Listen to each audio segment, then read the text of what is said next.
Hello, you're watching Shalom World News. I'm Rudy McLennan coming to you from Glasgow, Scotland.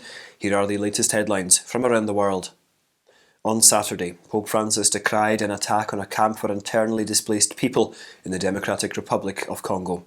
Women and children made up the majority of victims of the February the 1st attack and claimed the lives of nearly 60 people.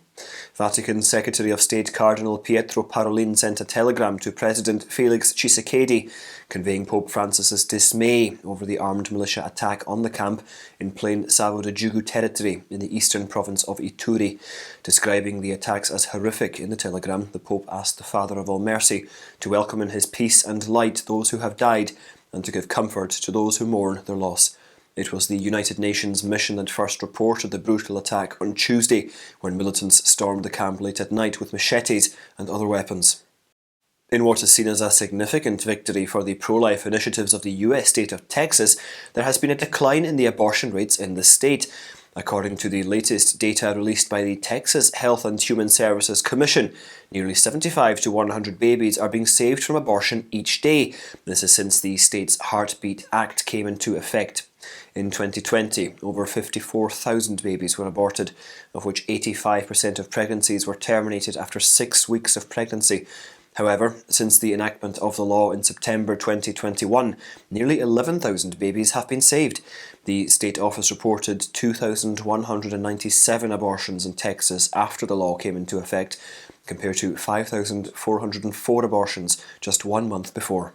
The patriarch of the Chaldean Church, Cardinal Raphael Sako of Iraq, has appealed to believers to pray for the unity and stability of the country and an end to the coronavirus pandemic. The top prelate's appeal came as he exhorted the faithful to prepare for the Nineveh fast that got underway on Monday, February the 7th and goes on until Wednesday. As per the Chaldean tradition, the Nineveh fast precedes the Lenten fast by 3 weeks.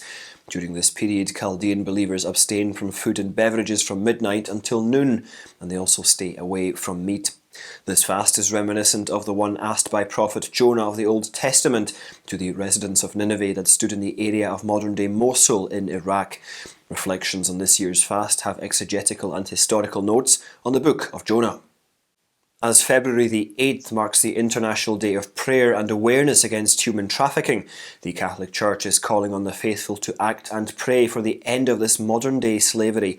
February the 8th is also the feast of Saint Josephine Bakita, a 19th century Sudanese Canossian nun who herself was a victim of human trafficking. She was chosen by the Pontifical Council for Justice and Peace and the International Union of Superiors Generals as the patroness of trafficking survivors.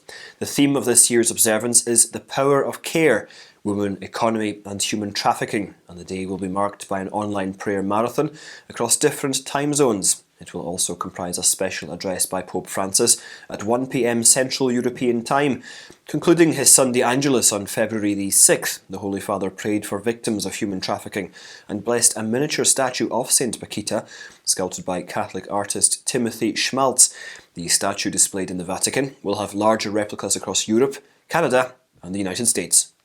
As tensions between Russia and Ukraine rise, the head of the Ukrainian Greek Catholic Church has said that the church is providing hope to the beleaguered people of the country. While speaking during an online event hosted by Pontifical Charity Aid to the Church in Need on February the 4th, Major Archbishop Sviatoslav Shevchuk, who heads the largest Oriental church in full communion with Rome, said the face-off between both nations is taking a psychological toll on 44 million Ukrainians. Meanwhile, 100 national and regional US organisations, including Pax Christi, have come out with a joint statement urging President Joe Biden to put an end to the US role in escalating the tensions between Russia and Ukraine. They said, quote, "It is gravely irresponsible for the President to participate in brinkmanship between two nations that possess 90% of the world's nuclear weapons." They also warned that the present crisis could spiral out of control to the point of bringing the world to the edge of nuclear war. In flood-hit Ecuador, the Pontifical Mission Societies is extending humanitarian assistance to the displaced masses.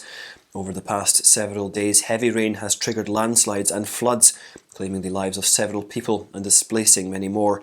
According to Sister Marina Aguilar, National Director of the Pontifical Mission Societies in the South American country, a major landslide hit La Gasca on Monday, killing at least 29 people. 9 others are also missing. It is presumed that many people are still trapped under the mud and debris. The Ecuadorian episcopate has joined hands with the Pontifical Mission Societies to bring food and essentials to affected people and aid workers.